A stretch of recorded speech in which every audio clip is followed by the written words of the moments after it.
We'll Pact, hope it resolves. Get a Titan, cast said Titan. Hope it resolves. Are you ready for this, opponent? Chalice of the Void on 1. Done. Here we go. No fatal pushes, no Thoughtseize and Inquisitions, no more Dragon's Rage Channelers, none of that stuff. You can't have it. And we already played both of our 1-drops out before this Chalice. Hello and welcome, everybody. We are back here for round 4 with the list that you see on screen. We're playing some Urza Saga and Reclaimer Amulet. And if you don't know what's going on, then check out match 1, where we'll cover in detail everything you need to know about this list. But for now, we are currently 3-0. Let's keep this train rolling. I'm here to jump into this match and see what we can do. I'll see you guys in the games. Now we'll get paired against the Amulet Mirror and be on the draw and have a weaker hand. Well, we're on the draw, playing against Urza. We have a turn 1 Reclaimer and nothing else. This is not a Flagstones, this is a Kabira Crossroads. Yeah, this hand's a pretty obvious mulligan. Alright, well, our opponent has revealed Lurrus of the Dreamed In, so at least we know we're not playing the Amulet Mirror. On the draw against a Lurrus deck is probably not a great place to be, and turn 1 Reclaimer against a Lurrus deck is probably not great either. Whether this is Mill, or some sort of black-red shadow-style deck, or anything that has interaction, that's usually what Lurrus means. Elvish Reclaimer is not going to be good, so we definitely mulligan this hand. Well, this hand has the trio of lands here, the Garrison, Stronghold, and Sunhome. We're going to get to put one of them back if we keep it. Turn 1 Saga's fairly strong. If we want to play a turn 3 Dryad, we have to play a bounce land out and pick up the Saga, which might not be a horrible idea anyways, just because getting the tokens from the Saga could be quite good against a Lurrus deck. This hand's very slow, though, and discard spell takes our only card. I think we need to go down to 5, sadly. So I will. And this hand has a lot more business.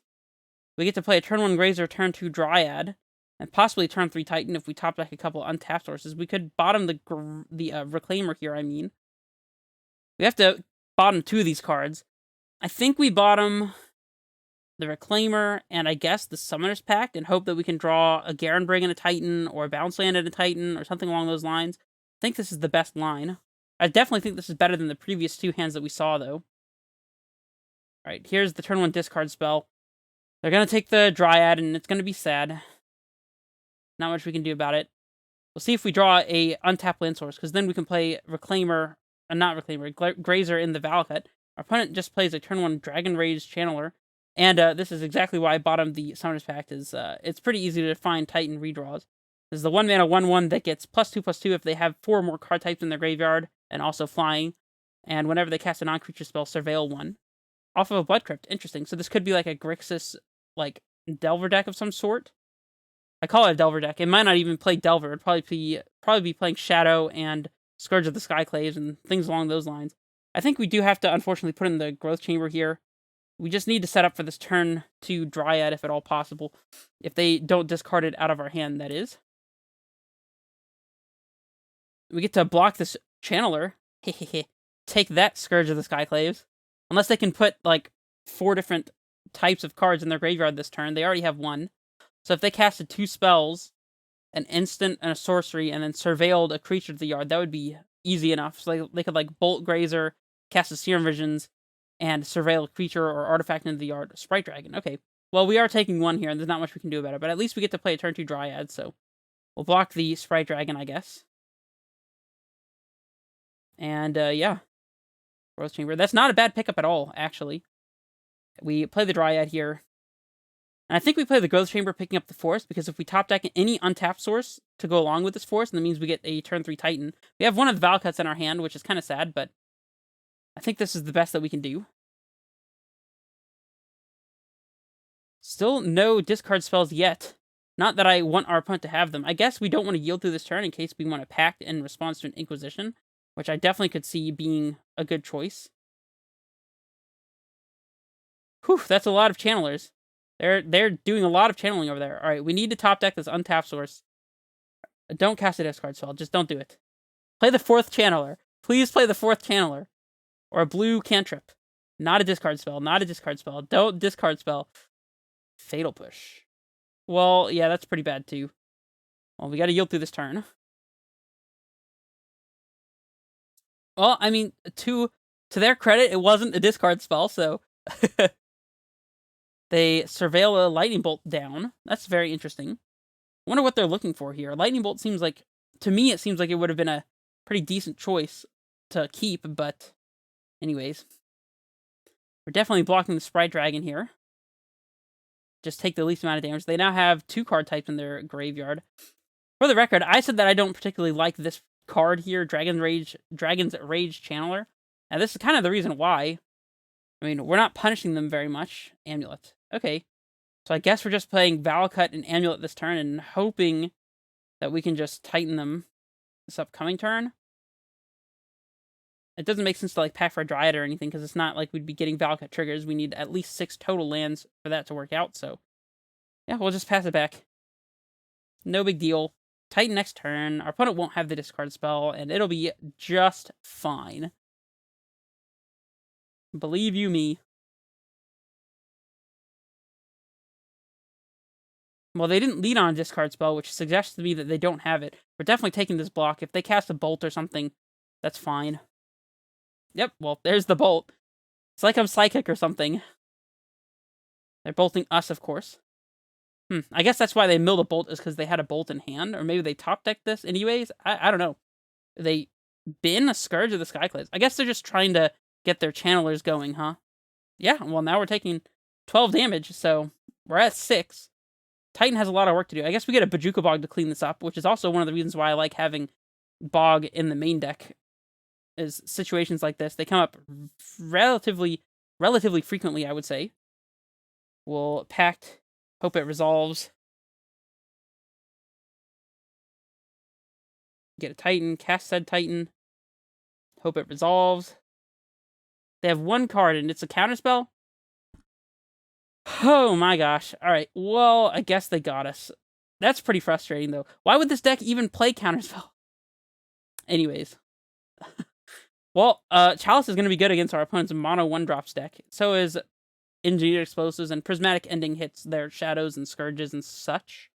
Tracker seems good to dig out from underneath interaction and counter magic and discard spells as well. So we'll take a Relic to make their channelers worse. Grazer blocks, but I don't know how super relevant that is. I guess we want the Grazer and not the Reclaimers for this matchup, as Reclaimer will probably just die and get no value whatsoever. We can trim a Pact, as it's a little fast to be tapping out the turn after we cast it. We can trim a Flagstones, perhaps. I don't like trimming Flagstones when we have Prismatic Ending in the deck, however. I think we obviously need Cavern. Probably don't want Garenbrig. Or the Ghost Quarter. Maybe we only want 2 Grazers. I don't know. Grazer seems like it's pretty good in this matchup, just providing us a lot of blocks, though. I don't know. We can trim on Grazer since we have Chalice to potentially play on 1, however. And I guess a Flagstones can go, though I don't love it. We could trim 1 fetch land as well, so we're not taking as much damage. Which I don't hate. Although fetching for a basic is only 1 point of damage, so it's really not that big a deal. Man, we gotta cut 2 cards, and I don't even know what they should be. I guess it's just another Summoner's Pact. Which, I mean, to be honest, I wish we could play 3 Summoner's Pacts just so that we don't get discarded. But our opponent didn't play discard spell in game 1. They probably do have them. Maybe another Grazer. I don't know. Yeah, I think just another Grazer. We're planning on using Prismatic Ending and Engineered Explosives to clean up our opponent's board, so we'll be on the play. Okay, so we have a hand that plays a turn 1 Amulet and a turn 2 Tracker.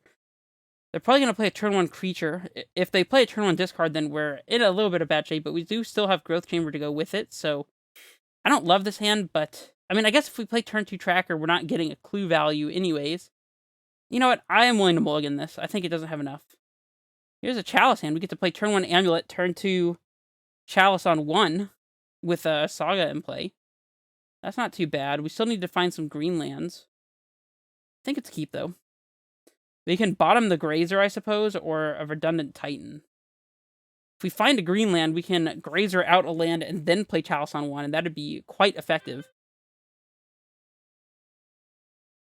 I think we bottom a Titan. It could be wrong. Our opponent, after this 1 turn, is not going to be able to Thoughtseize us anymore. And if they do Thoughtseize, they'll probably have to take the Chalice anyways, so... Alright, we'll lead on Saga and Amulet. And we'll pass. The green land off the top is good. Especially a bounce land, actually. A bounce land would be quite magnificent. Here comes a Channeler. Yep.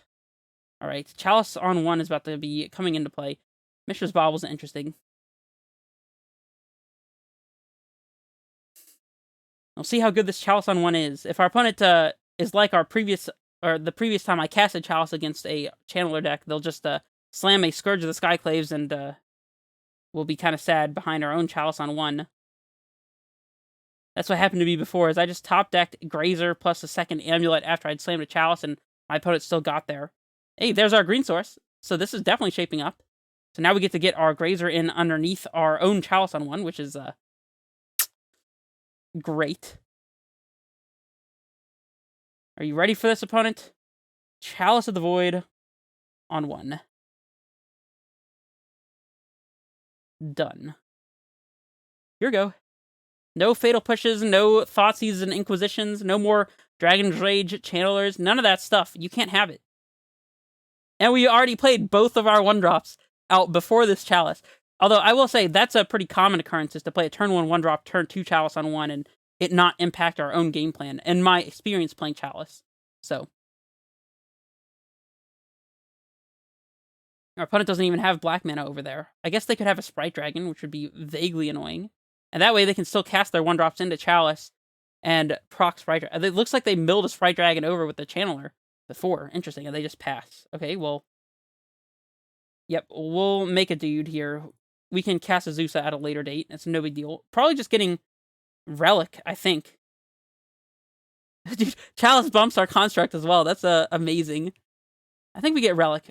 We need to find a bounce land here, and Relic will help us cantrip towards it. Of course, we Relic our opponent right now while we can, to give them less options in the future. And yeah, we just pass back. This Relic also means that our opponent's Dragon's Rage Channelers will not be getting through this construct anytime soon. We have 3 1-drops in play, none of which got countered by our own Chalice, which is amazing. Our opponent casts an Expressive Iteration. They put a Channeler into their graveyard. Cool, cool, cool.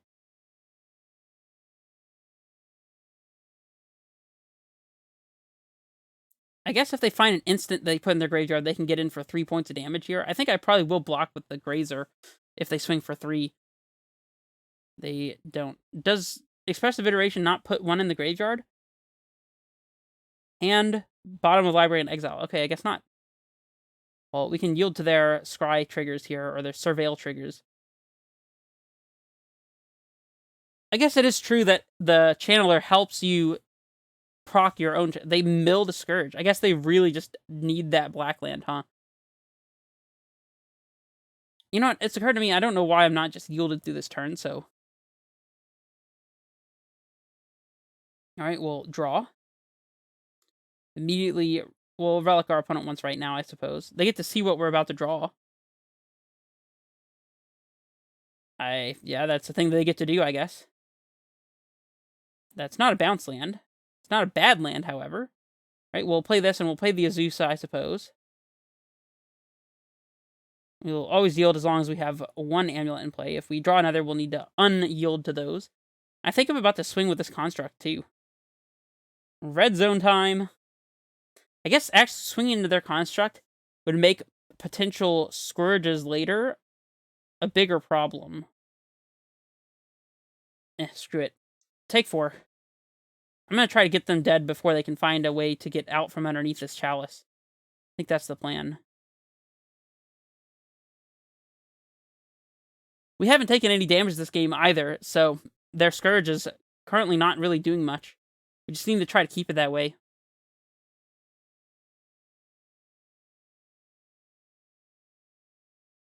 Another iteration.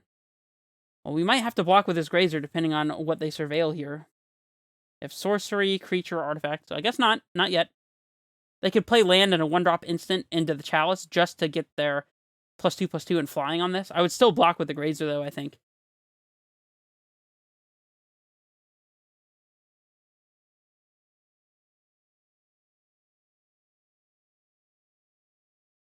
Exile the Delta that they can play this turn. Okay. Well, that land actually lets them get up to 4 card types, right?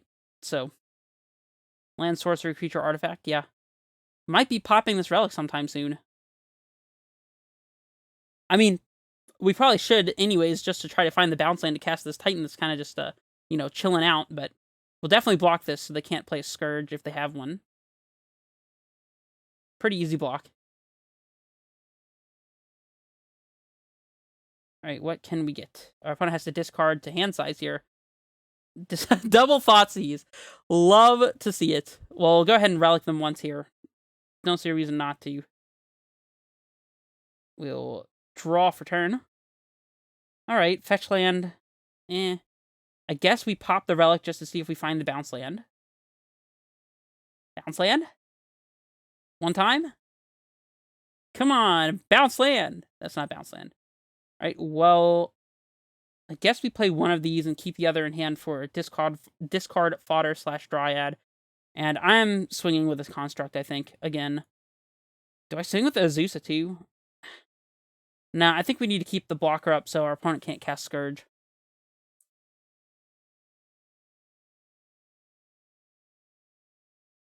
They could cast Death Shadow, but they have to get rid of the Chalice first, so...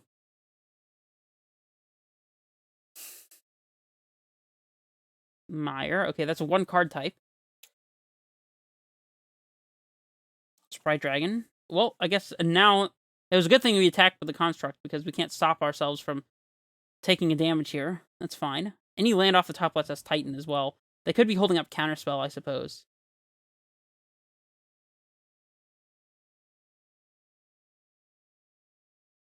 Them not casting anything feels quite suspect. I think we are supposed to play Tracker into a potential Counterspell, though.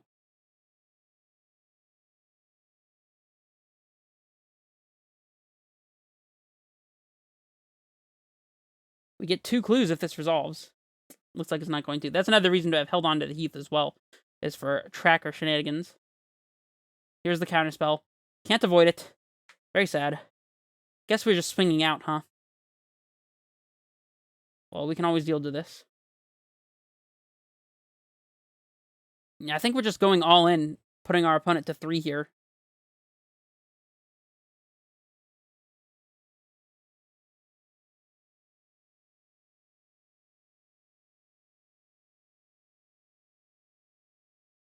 They can block with the Channeler if they want to. I doubt that they want to, though.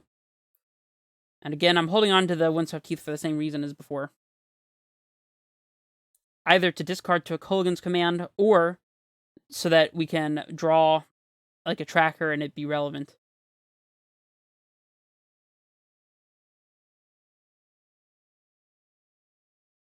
Or we could draw exactly Valakut into Dryad, and then we can play Dryad, play Valakut, play Windswept Heath. Something like that. You know the drill. The drill. The deal, the drill, the drill. You know. They cast Thoughtseize. They're casting into Chalice just to get their Dragon Rage Channeler and Sprite Dragon buffed here. You love to see that. I mean, they have to be careful, though, because they could just be dead to our board, so they can't necessarily just attack. There's another Channeler, okay. That's 4 card types. Swinging with the Channeler, but not Sprite Dragon. I guess that makes sense. And they're still holding up Counterspell here. Quite unfortunate for us. Alright, Cavern off the top. Growth Chamber. Okay. I don't think there's any way for us to play around them having Counterspell. So I think we're just supposed to go ahead and play this twice. So we can leave the Stronghold untapped. And we just have to hope they don't have Counterspell.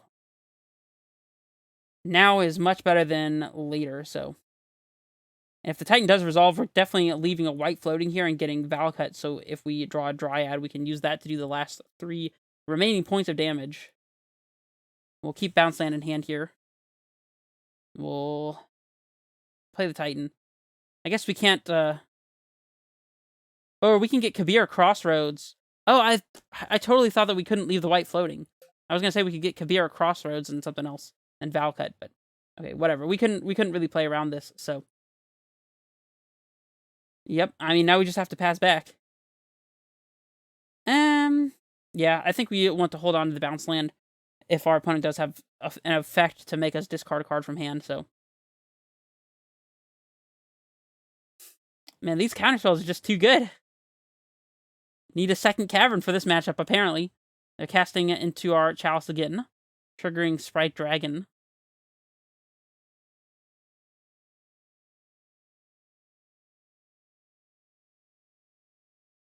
We're looking at 8 damage here, so this is a 2-turn clock from our opponent.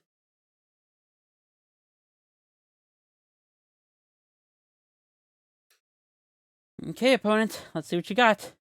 They have 2 cards left. If we spike a Titan off the top and they don't have another counterspell, then we probably just win. Dryad might do it too, giving us enough attackers because we can activate Stronghold. They're swinging out. Okay. We have no choice but to take the damage. They're both flyers, so we're down to 8. Scourge. Okay. Red land lets us activate Stronghold and kill our opponent. Dryad does. Titan is probably just lethal. I guess we really want just a Valakut here, so we don't have to play around Counterspell, but any of those things. Bajuka Bog. That one's not really doing it. I mean, we should still bog our opponent to make their Channeler a non-flyer again, so they no longer have lethal. We'll have to chump block the Scourge. Things are getting a little out of hand, and I'm still going to pass for the same reason as before. Okay, well, things are a little dicier now.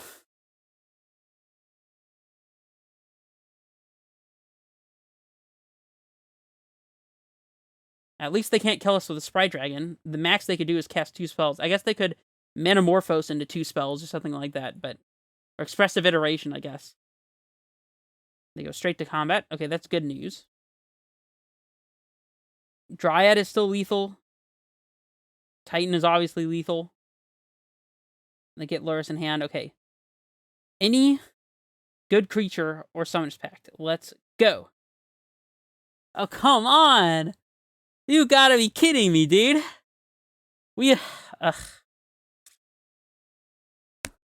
That is...